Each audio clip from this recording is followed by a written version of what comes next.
future. There are no people in the future. No people at all. There are no people in the future. Where did all my people go? There are no people in the future. Let me try my people call. Where are all my people?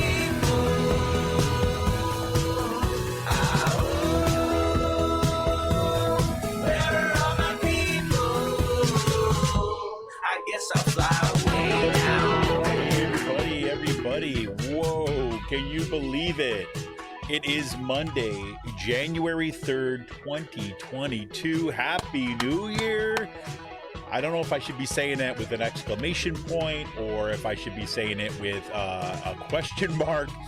I don't know at this point, but regardless, welcome to another year of Out to Coop Podcast, Raging Chicken's Out to Coop Podcast. This is Kevin Mahoney, editor and founder of Raging Chicken. On Out to Coop Live, we talk to progressives, activists, and troublemakers of all sorts, right from our own backyard and from across the country. On Fridays, of course, and this will be this Friday will be our first Friday show of the new year. Sean Kitchen and I will be breaking down the good, the bad, and the ugly in state and national politics.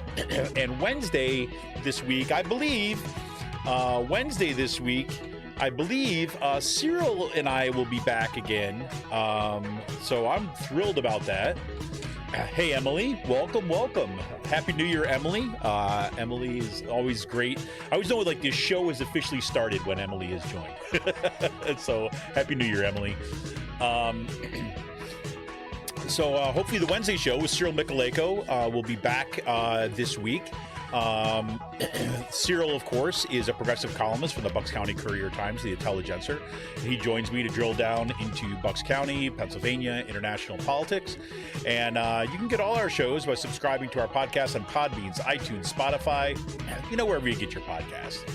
You can help support this show by becoming a patron for as little as $5 a month. Just head on over to patreon.com/rcpress and you can become a patron for as little as $5 a month. Tell your friends. You say we're looking to kind of burn a little hole in their pocket in the new year. Have them shoot us a membership over at patreon.com/rcpress for as little as $5 a month. You can also help out the show by heading on over to our YouTube page if you're not there already. Smash that subscribe button, like the stream for the show, and hit that notification bell every time we go live. You can also join our Discord server, which we're going to try doing a bunch more in the new year with. Fingers crossed on that one. And for more PA progressive talk, you can tune into the Rick Smith Show's live stream, 9 p.m. Eastern every night. Head on over to his podcast, subscribe to the Rick Smith Show podcast. But look, best thing you can do at this point is head on over to the ricksmithshow.com and for the latest across all his platforms. We know he's getting a daily show up and running. I'm not sure if it's up and running now. A daily show that is going to be broadcast nationwide in addition to his regular show. I mean, it's like just amazing stuff happening over the Rick Smith Show. You look for the best in kind of like, the voice of the working class right here. Rick Smith Shows, you got to check them out. Go to the ricksmithshow.com for all the latest. And you got to check out the Sisters of the Night Caucus podcast, if you haven't already. The amazing PA women stirring the political cauldron behind this podcast rock the house. And they know where the bodies are buried. Make sure to follow them on Twitter at The Night Caucus and subscribe to their podcast on Anchor, Spotify, iTunes, or wherever you get their podcast. Attention gamers. Yes, the Game Inn, that's with two N's. The Game Inn is a Quakertown-based black family-owned gaming store. They're friends of the show, and they've got everything from Retro N64s, the latest consoles, video games for all platforms. And look, Funko Pops, action figures, you just got to check them out. Check them out on their Facebook page at The Game Inn. Follow them on Twitter at The Game Inn. Got a question about a game, looking for something hard to get? Shoot them an email or drop them an email.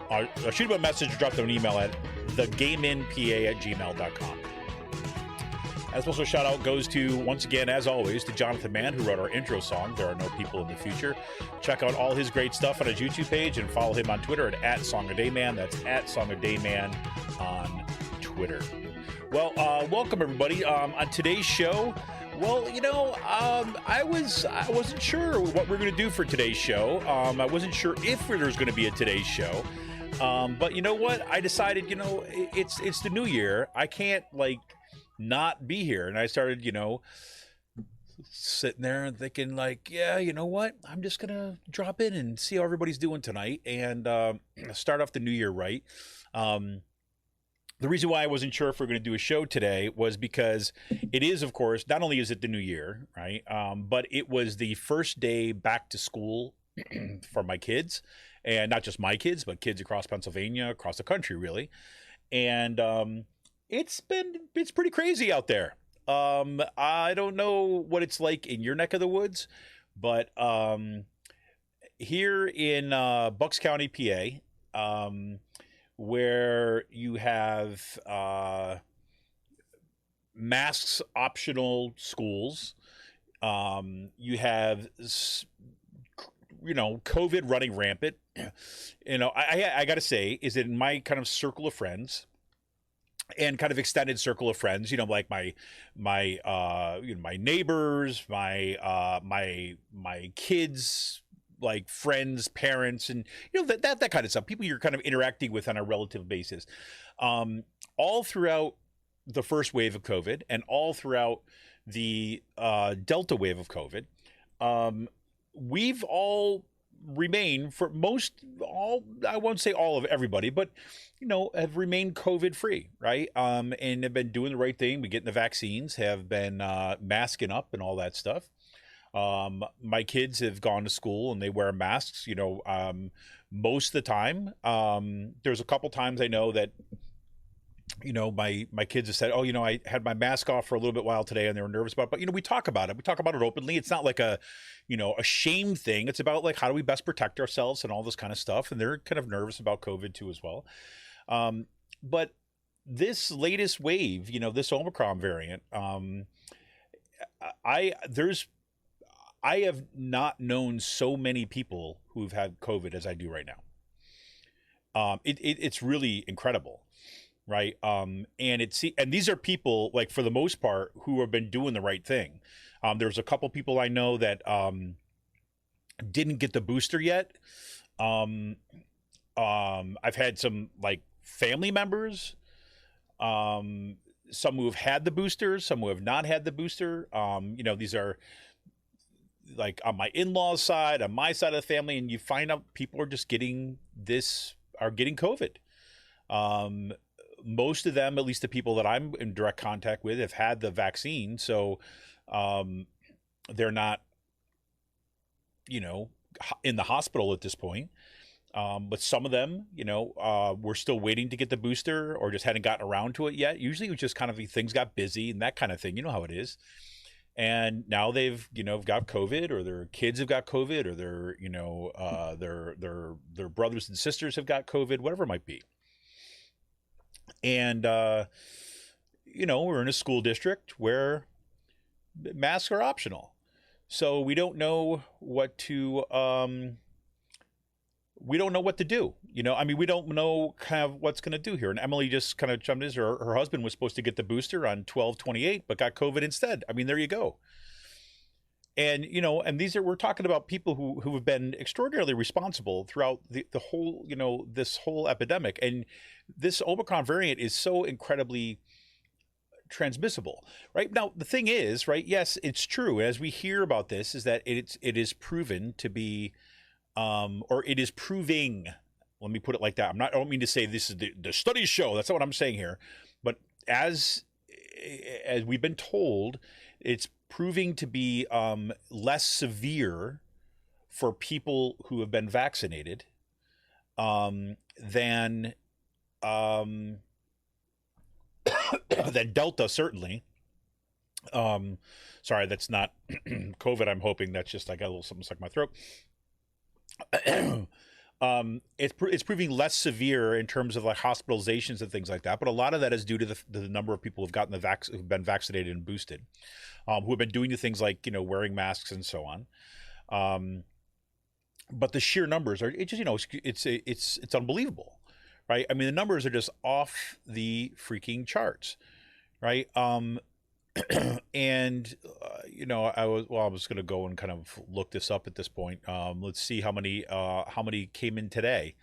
Live COVID updates. The Omicron spread is crazy. It's like what? If you look at, God, you look at these numbers, and they're just, we just see it just shoot up in December. Straight up.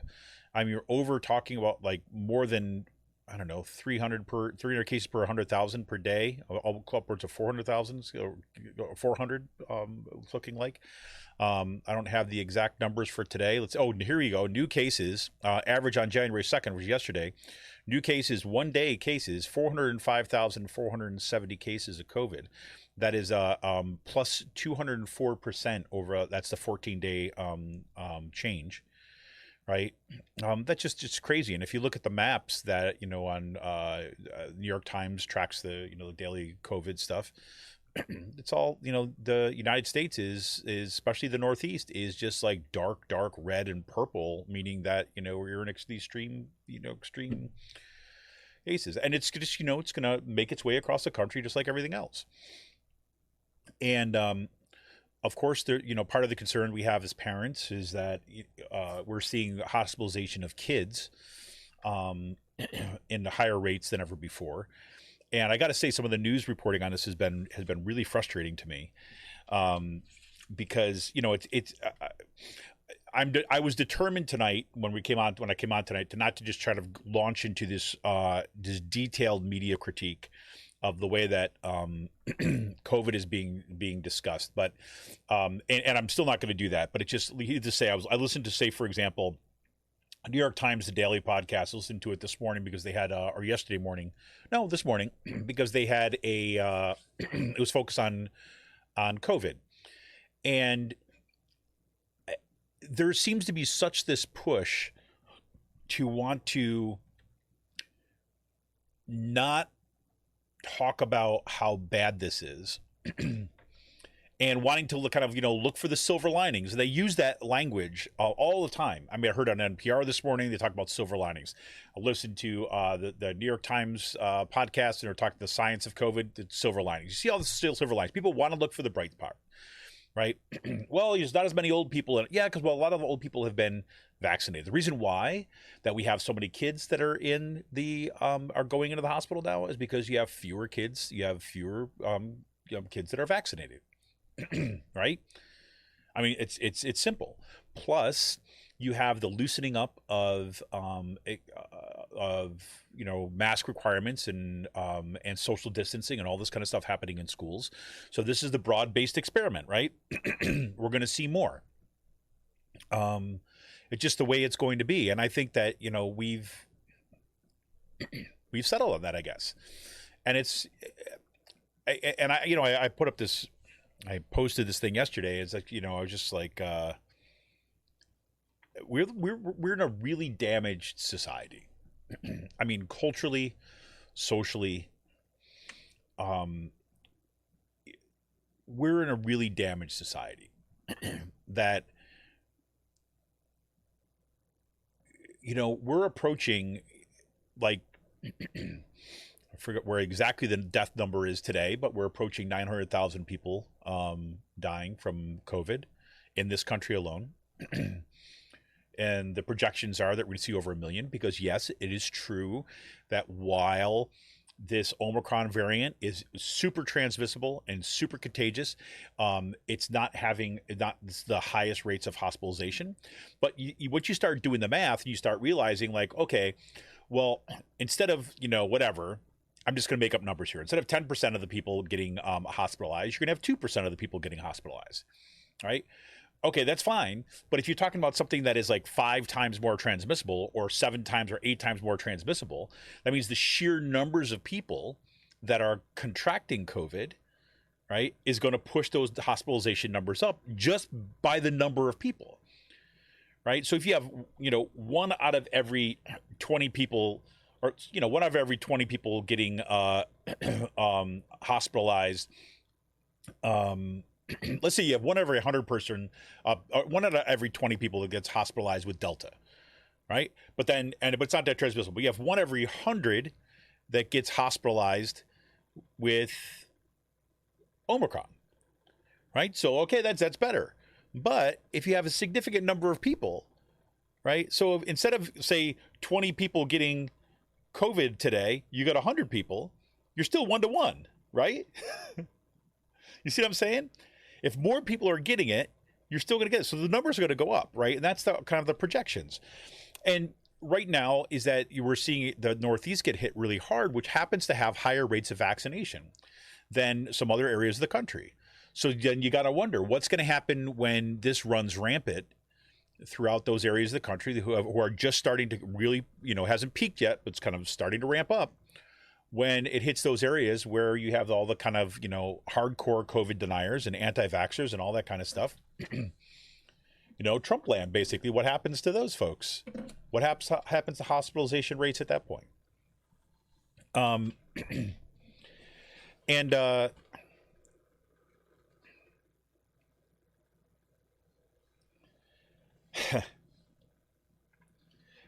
sure, okay, I'm going to go ahead with this. So there was that kind of stuff, and I don't mean to start on such a kind of downer here, but this is going to be one of the things that I think we're going to have to reckon with for a long period of time. And I've been thinking a lot about this over, our kind of holiday break, as it were. Is here in Raging Chicken and Out the Coop podcast is we're focused on the fight, right? I mean, we're focused on what's happening politically. We're focused what's happening at the state and the national level. We're looking at organizations that are kind of fighting for a better world, all that kind of stuff, right? And so you're in the kind of, I always think about it as our goal to say, we want to focus on the fight, right? The hand-to-hand combat, if you will, but then provide some kind of context, right? Put it in some kind of context and then talking about trajectories, right? And thinking about how we think about this stuff and how we should kind of understand what's going on, right? And to highlight those things that we think are not getting highlighted enough, right? That kind of stuff. This stuff, what's happened during COVID is it's kind of a little bit of a different order, right? Because we're talking about the erosion of a social fabric, right? That where 850, 900,000 people is an acceptable loss, right? I mean, that's just really remarkable, right? I mean, we just kind of like, it's those kind of things you ask yourself. The question is like, well, what would I do, or what would would the United States, right? I can think of like 5 years ago, would it be acceptable in the United States? Would it be acceptable to just let 900,000 people die? Some people would be like, yeah, but most people are like, no, that would be, oh my God, no, we wouldn't be acceptable. We wouldn't accept that bargain. Well, we have, right? We have. And I know I'm using like the imperial we there, like I know that there's tons of folks out there kind of like trying our darndest to try to stop this, to try to fight back, to try to raise awareness, to try to organize and all this kind of stuff. But there's this piece in the New Republic by Melody Schreiber that says America quits the fight against COVID, and I'll just kind of well, no, I'm not going to read it. I'm not going to read. I read it earlier, and I'm not going to go read it out loud to you. Brian says, and there's longer COVID on top of the infections, to which my knowledge there isn't a lot of research on info on. Exactly. So the long COVID stuff, and this is what I worry about with my kids, especially, right? So even once you have, I do know some people who've got COVID a while back and still are not kind of 100% yet. Still have the fatigue, still have kind of a bunch of other symptoms, have dizziness, have losing balance, a whole bunch of stuff like this, right?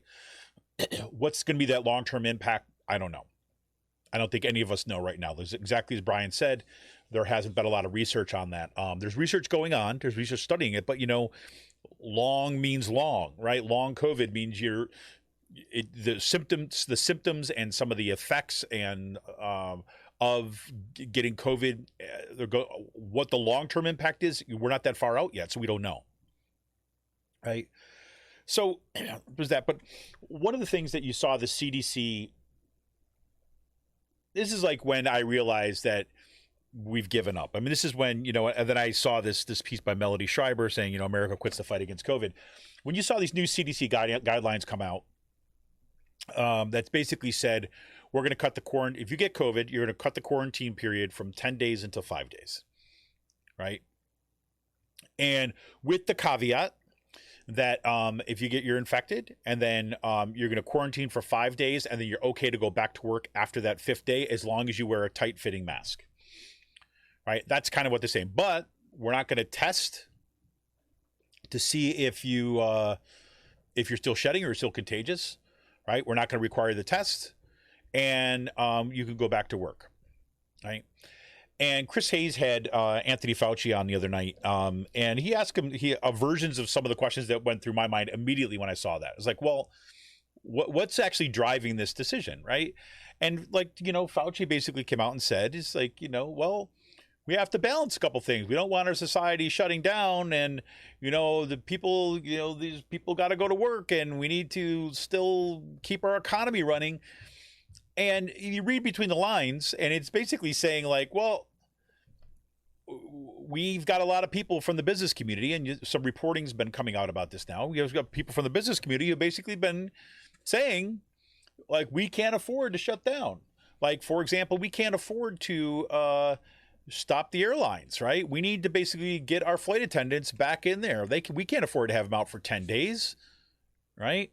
Yes, exactly. Capitalism is a death cult. And now they're actually got the high priestess of the Republican Party, priests and priestesses of the Republican Party, right, that are leading that death cult, right? And you've got kind of like, I don't know what you would call the Democrats in this context, but I don't know, just kind of your daily priests, right? I don't know, if we put this cult, because it's like, the Democrats have, want to tackle COVID, right? And Biden says he wants to come in and tackle COVID. But when it came around down to it, is like they didn't even have the stomach for it, right?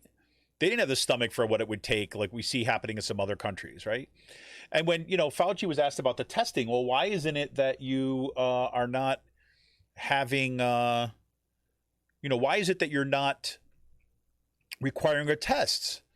It's like, well, because, the effectiveness of the tests, studies are beginning to show that the effectiveness of the tests starts to wane after about the 5th day, because you're not shedding as much virus. So you're going to have, but you read between the lines there, and what is the deal, right? The effectiveness declines. It doesn't go to zero, right? So yes, there's still going to be a risk, but if you test, you're going to catch some, right? There's an attempt at least to try to like be safe and try to stop the virus. And then Chris Hayes asked him, Fauci, that question is, what is this actually based on? Is this based on, what's the science behind this? And Fauci was like, well, it was a judgment call. It wasn't based upon the science. It was based upon all this other stuff. It was based upon business, about, as Brian says, capitalism, the death cult of capitalism, right? That's what we got going on. And so I was like, wow, this is really it, right? So we're just giving up. We're throwing in the towel. And like I said, you got Melody Schreiber coming in, basically, giving us the blow by blow. We throw it in the towel. We're just going to we're going to go with it. And we're going to pretend it's okay. And I'll tell you, as a parent, as an individual, as, I'm going back to work soon too. And like, I was saying this to my brother-in-law the other day. I said, I can't even say I'm anxious about it. I'm just like at the point where I'm like, what else can you do? I mean, other than the best, you got vaccinated, got boosted, I wear a mask, when I go in public places, we encourage our kids to do the right thing. But when you've got an entire community that it doesn't care, right? I mean, I live in an area where people haven't cared for a long time. I've mentioned this on the show. I go to my local supermarket, right? Not just now, but I'm even right in the middle of Delta. You're lucky if maybe 1/10 of the people there have masks on. They don't care. We're in Trump country here, right? Some people are just exhausted, but they just don't care. And they're like, well, I'm not worried about myself. But what about everybody else? Look, I don't care. I don't care. And, I hate being like a defeatist in that, but, it's pretty crazy. Emily just said, yeah, said I knew they weren't committed to fighting this COVID when Jen Psaki smirked at Mara Eliason during the press conference when she's asked about free tests for everyone. As if you remember that, Mara Eliason was basically saying, you know what, like what about the UK and some other countries where they have the free test? And she's like, and Jen Psaki's like, what are you looking at? We're gonna like mail everybody a free test? Like, well, yeah. She's like, yeah, come on, right? Then a few days later, of course, Biden comes along. Oh, we're thinking about getting everybody tests, but it was clear that it was just like it wasn't a plan because they didn't have it set to go. It wasn't ready to go. It was going to be weeks before they could actually even pull that off. And by then, you're talking about the Omicron variant, peaking and going beyond. So, what are you going to do? Same thing as, at least I would say at my university, we were going to have, as we go back, they're still requiring masks coming in the fall, but they're not requiring tests or anything like that. One of the things that they say that one of the issues was with the tests was not that what Fauci was saying about, them, not being as effective and all that. I mean, that's true, right? I mean, everything I've read about it to try to, fact check that seems to be accurate. But the real reason was there's no tests available. There's not enough available. We didn't produce them enough. Remember that whole thing that everyone was trying to encourage Trump to kind of, use the war times power to produce this stuff like this, and Biden's going, we're going to come in, we're going to do this. Yeah, guess what? Nope. They did for a short period of time, but they don't have the stomach to take on capitalism. All right. We don't want too much testing because then we'll know how many cases we actually have. And then we'll be able to attribute those deaths and those hospitalizations to the actual cause. Right? Crazy. So that's kind of like, how our new year is starting in some ways, right? We also, the other thing that is kind of big, just another great piece that I don't know if people saw this. This came out on December 29th. It was an AP story. It got some decent coverage. It's called Slow Motion Insurrection, how GOP seizes election power. And this is kind of this, right, this piece right here. This came from the AP. It was published all over the country. And it really is an excellent piece of reporting on what's going on with American democracy, right? Basically saying that, look, that we're all set up for it once again. We're set up for this, and we're in 2022 now, which you know what that means. It is an election year. This is the year that the Democrats are poised to lose the House and potentially the Senate. Frankly, I'll say at this point, I see it going to be a very, very difficult year for Democrats to hold on to the House. I don't see it happening, but I could be wrong. That's where I'm at right now. The Senate, it's going to be really tight. You've got the majority report earlier today. They just did a rundown of the Senate races. Just say, here's the ones you got to watch. There's 10 of them. So check that out. I should have written them down, but I didn't.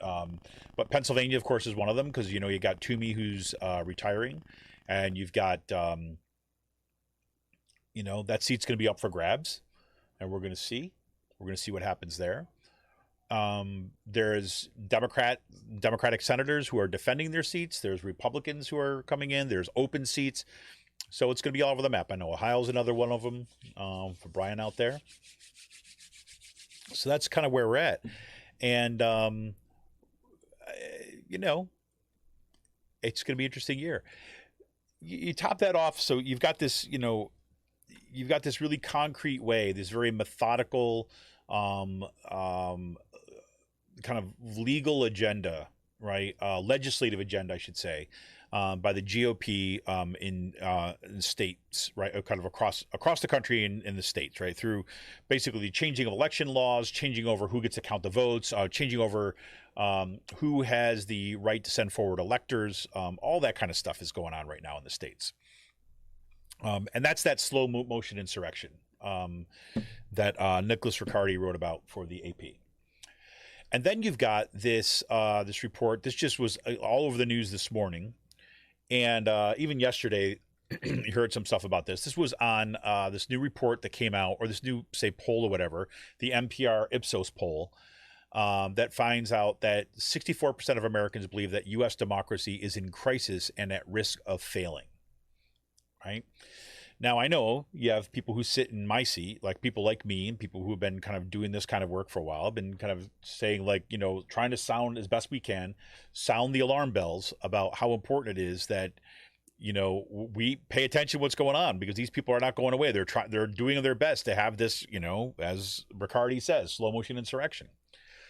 But what's remarkable about this poll, right, is that the people who are most clearly convinced and mobilized about the crisis of U.S. democracy are not Democrats, are not those on the left, but Republicans.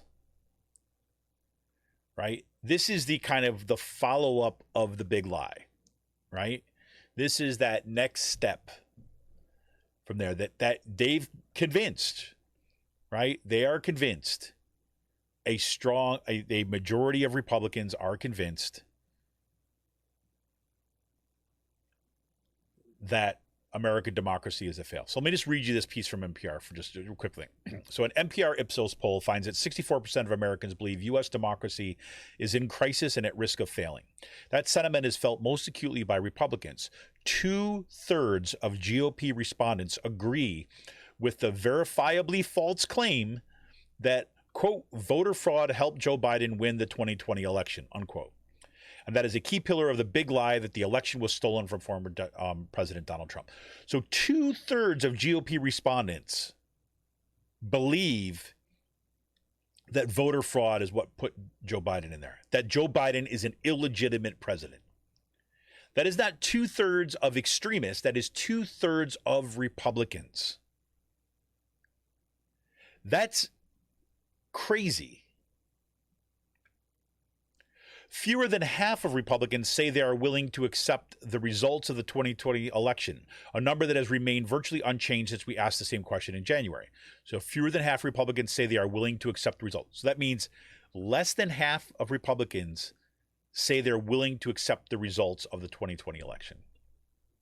Republicans, not right-wing extremist QAnon believers, but Republicans. Okay?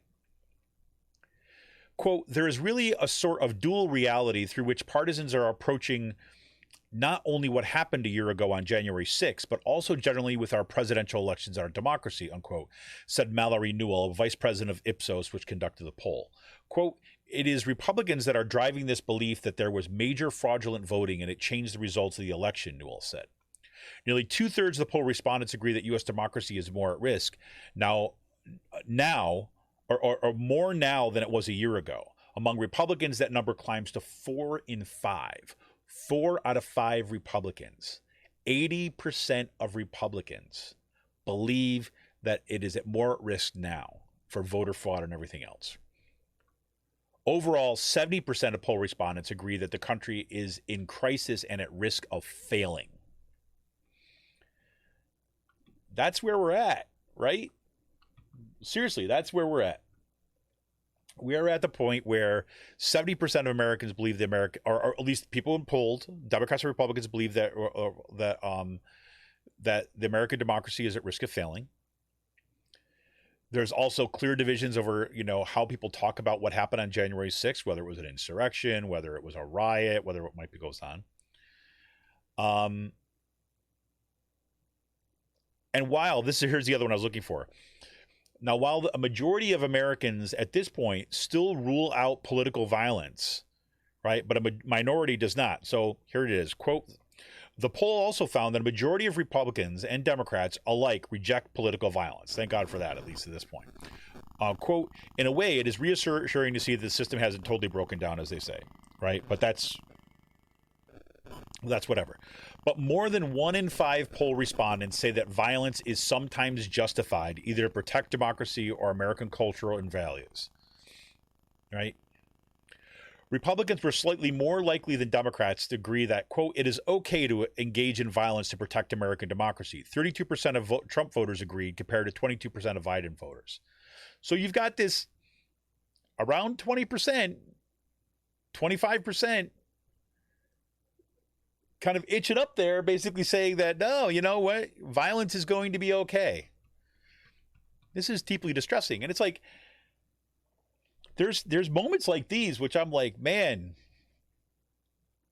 you know, I got into higher education because I thought how important, say, critical analysis was and how critical consciousness was and how important it was here.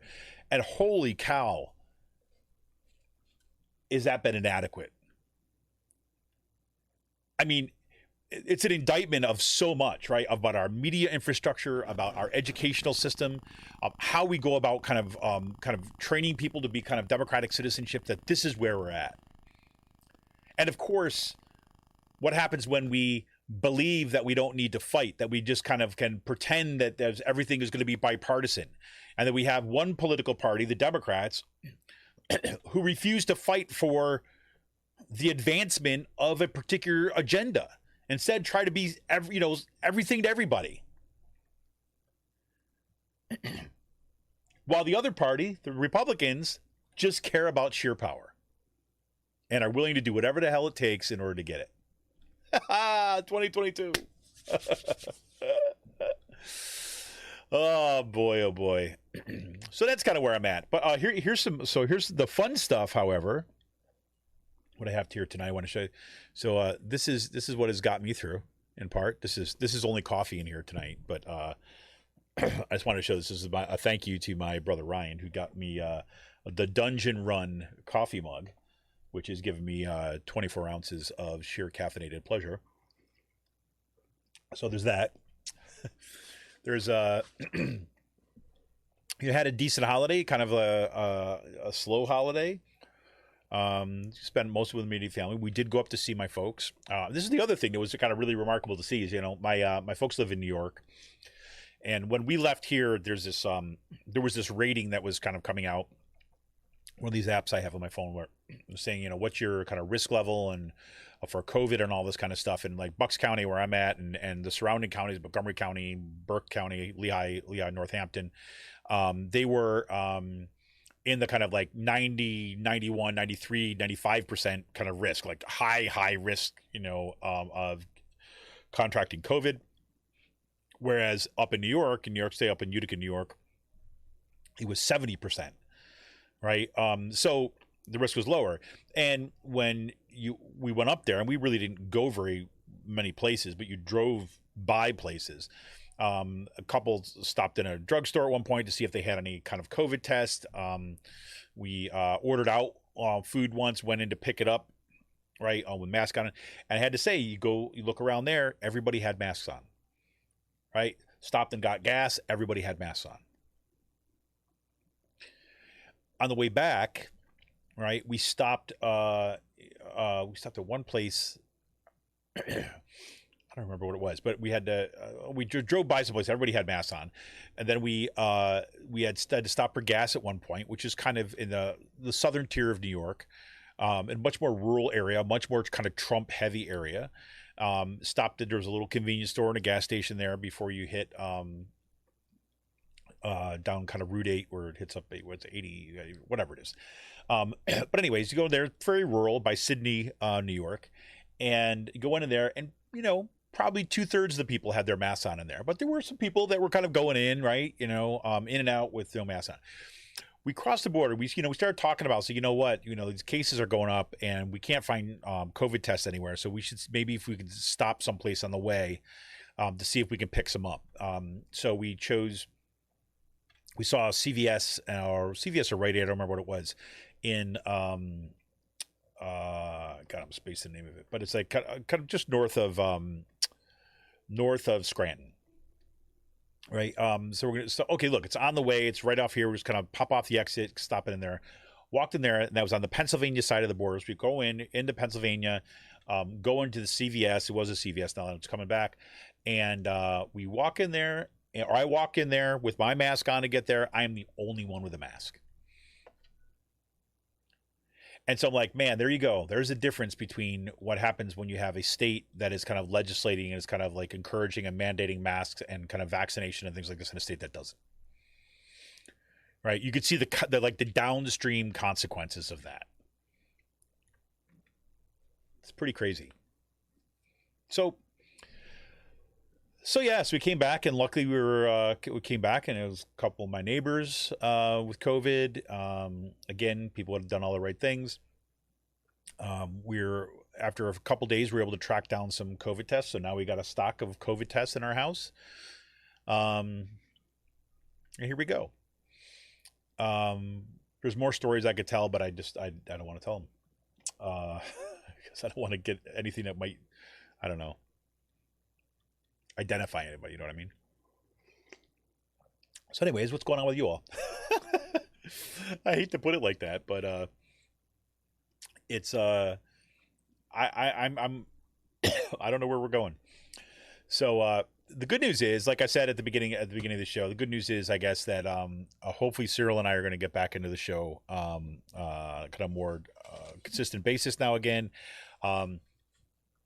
I've had some chance to kind of think about kind of some updates. I've been playing around with some new graphics. I've been we're working on updating the web page. I've got some conversations kind of that I'm going to be having with some people in this coming kind of couple of weeks before I have to go to back to campus.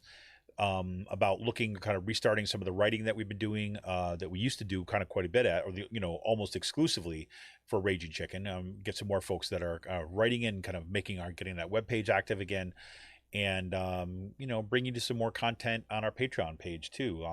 For those of you who are patrons, you'll know that we had I did like 1 or 2 special shows. Emily, thank you for saying that. Emily said, been thinking about your friend Steve and hope he's okay.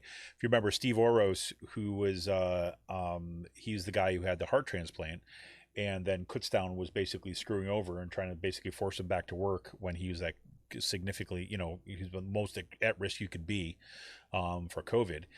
The one thing I believe I mentioned this on the show, one of the shows before we went to break. Was he won an initial court ruling that basically stayed Kutztown University's decision to kind of basically get rid of him for the spring semester, and basically prevented his firing, which is a good thing. Now there's a long road ahead, right? But that was a major victory on Steve's part to basically make sure that he wasn't going to lose his health insurance now, and that they were going to kind of kick him to the curb because they wouldn't give him an ADA accommodation. So that's good news. But reached out to Steve. We've been talking a little bit about some of the ways that maybe we can kind of return to this. Invited him back to come back on the podcast, but he's involved with a legal case right now, so that's going to be up to a determination that he and his lawyers are going to have to make. But I would love to have him back on this as a part of way of kind of documenting this story, because look, Steve's story is something that's personal and close to me, but his story, as he himself has said on this show, and he said to anybody who listen, his story is not just his story, right? That he's fighting this fight. He knows that there is hundreds and thousands of workers that are dealing with the same different versions of the same problem at their workplaces. Right. And so, it's like, all kudos to him for kind of basically willing to take up that fight and basically saying, yeah, look, he's willing to fight it. Knows that everybody can't, everybody, can or won't, or too concerned or whatever it might be. But he's going to do this. So this is a good thing. So hopefully we're going to have him back on the show if he can make it work out with his lawyers and his court cases and things like this, because I'd like to give folks an update of where things are on this show too as well. So we've got that. So we, like to do some more of that kind of stuff. And like I put out a couple kind of short shows that were patrons only shows. We're going to do some more of those. They're going to be patrons only content. They'll be kind of shorter little bits here, maybe kind of different reads of things in the media, single article stuff. Just as a way to kind of saying thank you for all those folks who are stepping up to kind of help support this show over at patreon.com/rcpress. And some of those shows that we do on Patreon, Patreon will be Patreon exclusives. They'll always remain just Patreon stuff. Some of those things we will, eventually kind of release for public a little bit later, so people get a first crack at it.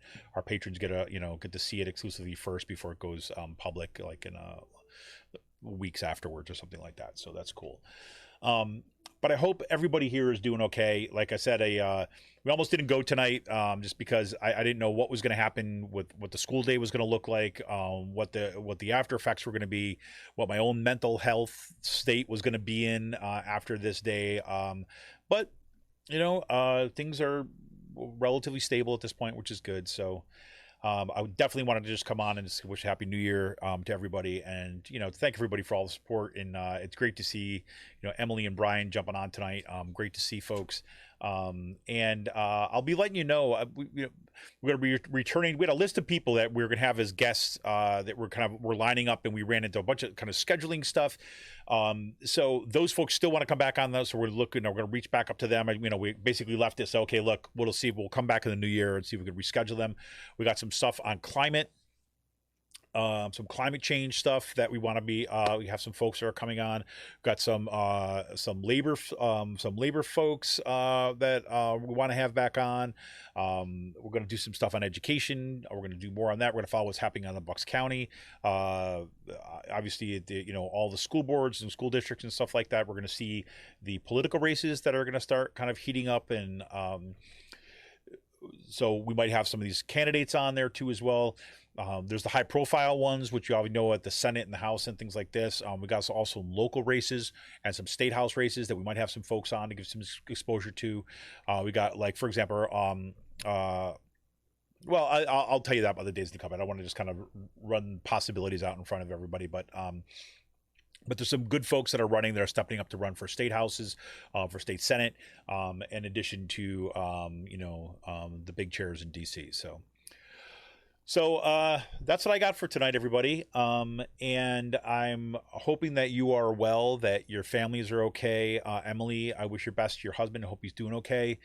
And thank goodness that, he was vaccinated at least. I just hope he's doing all right. I hope you with kids are hanging in there too as well, both kind of emotionally and mentally, and that your kids are going to be okay in their schools. I know there's been a lot of teachers and administrators who've been absent because they've gotten COVID over the holiday season. And I hope that we're going to find some spaces for joy in this year too as well, some joy and thankfulness and care that I think that all of us could use after. Man, it's been like a nonstop onslaught for the past, it seems like 5 years. So I'm looking forward to kind of to that space wherever it may come. So and in the meantime is that the other thing I should tell everybody too as well, I mentioned this before break. I did start some more D&D games with my kids, which was fun. I've been toying around a little bit with getting a D&D game going with some kind of regular adults too as well, which would be fun. But my hesitation has always been I don't know when I'm going to find the time, right? So there's that. But that's been a lot of fun, and that was a little nice distraction. With that, this Friday we'll probably talk a little bit about some TV shows I've been watching. I don't know if anybody has watched Station 11 at all. I just watched the first episode of that, loved it. I watched the new season of The Witcher, watched the full season of what do you call it, The Wheel of Time. I've got a couple other ones here in the in the hopper to watch, like Foundation's another one. I've been keep on saying I want to watch this, and I haven't had a chance yet. But hopefully before I have to go back to campus, I'll be able to pick up on some of those. So we'll probably talk a little about that on Friday.